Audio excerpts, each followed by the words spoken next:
Kjo është salla e mbledhjeve ku përgatiten. Ku bëjmë përgatitjen, në të vërtet në këtë periudhë kohe shndrohet në një magazin, sepse vinë librat dhe bëhet gati për dërgimin e teksteve në diasporë. Dërgohen këtë vit në 15 përfaqësi dhe në 17 vende. Në përgjithësinë mbulojmë të gjithë vendet ku ka mësim të gjuhës shqipe në diasporë. Edhe në disa vende ku kemi më me shumicë, kemi edhe në disa qytete, siç është Greqia edhe Italia. Po, në Greqi shkojnë dhe në Athinë dhe në Selanik, në Itali shkojnë dhe në Rom, shkojnë dhe në Bari, shkojnë dhe në Milano, në të trija përfaqësitë tona. Njëkohësisht dua të them që vërtet ky është një proces që duket teknik, në dukje. Jo, ky është më së shumti përmbajtësor edhe shkencor, do thoja. Po, në 7 vite në fakt ka marrë formën e duhur dhe çdo vit ka pasur ndonjë risi. E kemi nisur me tekste që kanë qenë të katalogut të Ministrisë së Arsimit dhe më pas kemi vijuar me tekste aposapat për diasporën, pas procesit të teksteve të përbashkëta Shqipëri-Kosovë, dhe këtë vit çojmë edhe nivelin 3, që është risia e këtij viti. Pra për vitin shkollor 2026-2027, për diasporën ne nxjerrim dhe nivelin e 3 të gjuhës shqipe, që është gjuha shqipe dhe kultura, që kemi këtu nivelin e parë, që ka qarkulluar tashmë dhe shpërndarë në pari 3 vitesh.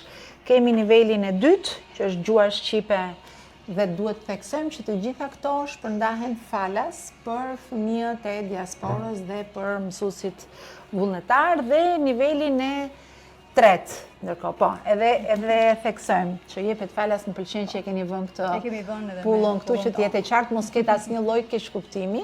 Edhe mbrim si vjet me nivelin e tretë, gjuhën shqipe dhe kultura shqiptare, që shpërndahet në të njëjtat me 2 nivelet e para, kudo në ku kemi përfaqësitë. Kërkesave që mblidhen, fillojnë që në shkurt procesi, mblidhen në të gjitha shkollat ku jepet gjuha shqipe, mësimi i gjuhës shqipe. Në fakt është e rëndësishme të theksojmë që pavarësisht se duket sikur sot është momenti në cilin ne shpërndajmë, ajo që duhet kuptojmë është që puna për këtë është punë 1 vjeçare përgatitore, që nga artimi përgatitja, po dhe kontaktet që ne mbajmë me të gjitha përfaqësitë tona, dhe sidomos me mësuesit në diasporë, me shoqatat, me klasat e gjuhës shqipe, të cilat janë ata në fakt që formulojnë kërkesat edhe nevojat, të cilat fakti që neve shkojmë ke niveli 3 do thotë që kanë një kërkesë në rritje.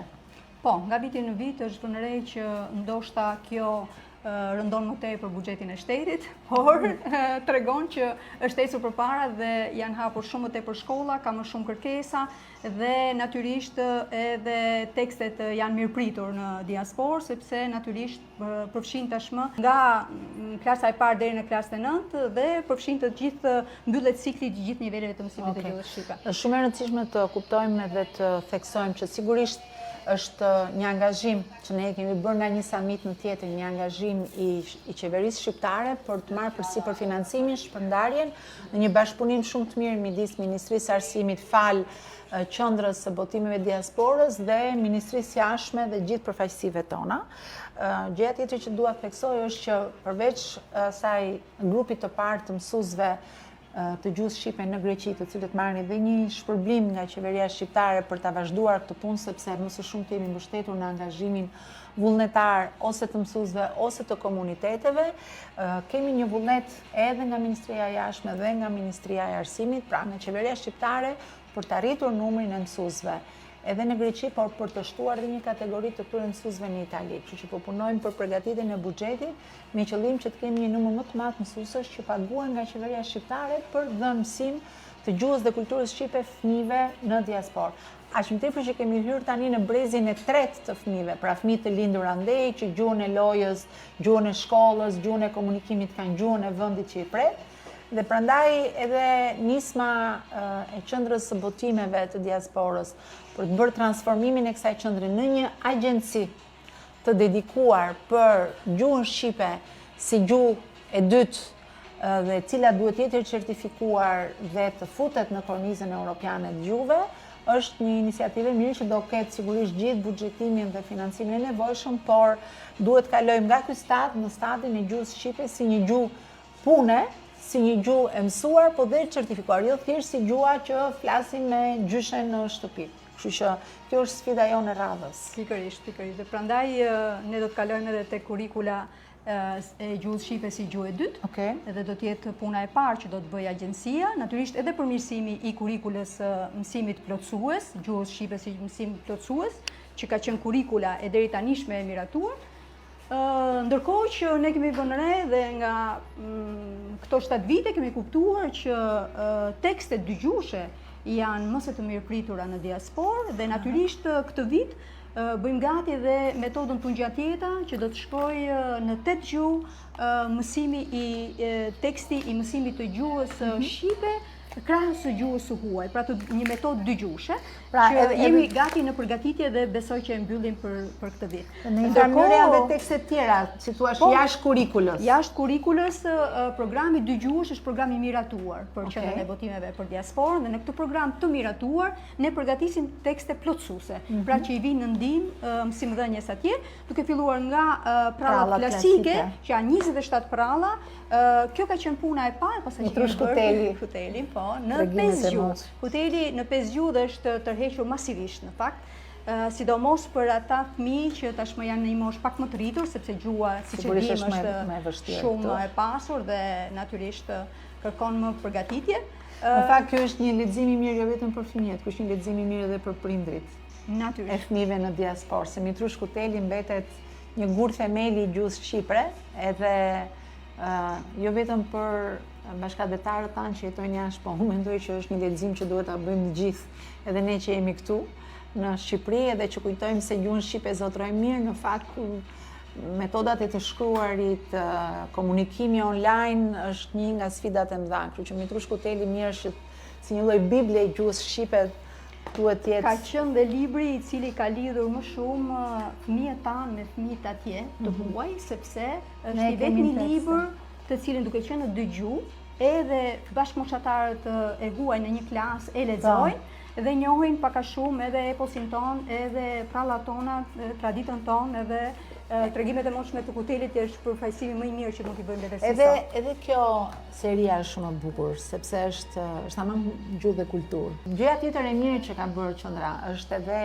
në unifikimet e teksteve me Kosovën. Një gjuhë, një komb merr tamam kuptim këtu ke qendra e botimeve të diasporës, kështu që ndërkohë ndjekim këtu që janë prononcime të ndryshme nga fëmijë të cilët janë të shkollës verore. Përveç dërgimit të teksteve, përgatitjes së teksteve, qendra e botimeve ka ndihmuar në këto 7 vite edhe për sa i përket trajnimeve të mësuesve, edhe natyrisht edhe sjelljes së fëmijëve këtu për të njohur pak kulturën, Shqipërinë. Kemi pasur fëmijë që vinin për herë të parë në Tiranë, edhe për herë të parë shikonin edhe shkollat tona, kanë ngelur të impresionuar nga shkollat tona, edhe pse jetojnë jashtë, dhe këtë duhet ta themi.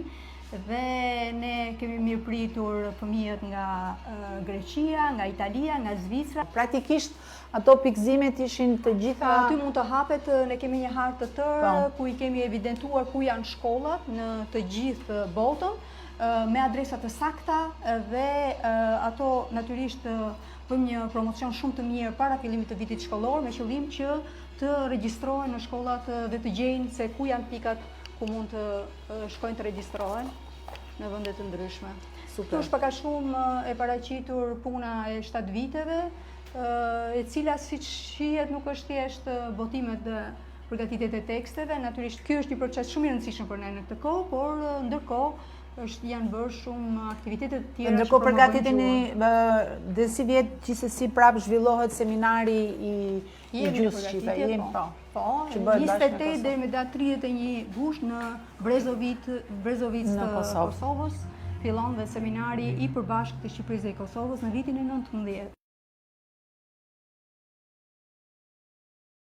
Jemi në mjediset e qendrës për botimet të diasporës. Jam këtu bashkë me Mimozën, drejtoreshën, edhe gjithë stafin e qendrës që bëjnë një punë fantastike prej vitit 2019 tashmë në përgatitjen dhe në lidhjen e atyre urave që nuk duken, por ndjehen, që janë urat gjuhësore dhe urat e edukimit midis atdheut edhe diasporës shqiptare. Sot jemi në momenti kur nis dërgesat e paketave mësimore të gjuhës shqipe dhe të kulturës, të teksteve falas që ne çojmë në mbi 15 shtete ku kemi përfaqësitë tona diplomatike, por edhe në më shumë qytete ku kemi konsullata, siç është rasti i Italisë dhe i Greqisë, për shembull, ku çohet në disa qytete. Po ku kemi dhe numrin më të madh të diasporës dhe numrin më të madh të klasave ku mësohet shqip nga fëmijët shqiptar, të cilët mund të jenë tashmë dhe brezi i tretë i diasporës. Është nisur sot Turqia dhe Italia, pra si destinacione, kemi këtu gati kutit për t'i nisur në Angli dhe do të vazhdojnë derisa të mbarojnë në të gjitha këto shtete që nga Italia përballë nesh e Greqia në jug deri në Shtetet e Bashkuara të Amerikës.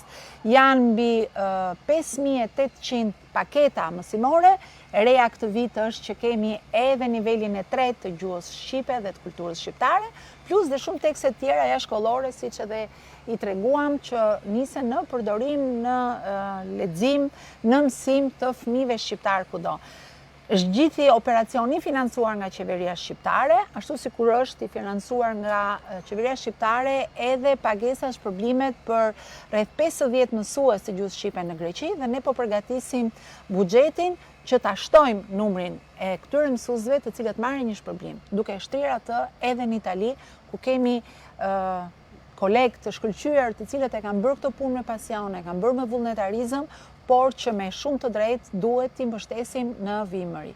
Tani, kjo është një punë që bëhet nga ky staf, por jo vetëm, është një punë që bëhet edhe nga shumë bashkëpunëtor, autor të teksteve, shtëpi botuese, specialistë të gjuhës shqipe, të cilët në fakt nuk duken këtu, por janë brenda teksteve të tyre me punën e tyre kërkimore shkencore që e vëmë në shërbim të komunikimit me pjesën shumë të rëndësishme të atdheut tonë, që është në fakt dhe pjesa më e madhe e popullsisë që ne kemi kudo nëpër diasporë. Kështu që ne këtej nga Qendra e Botimeve të Diasporës ju përshëndesim dhe puna vazhdon.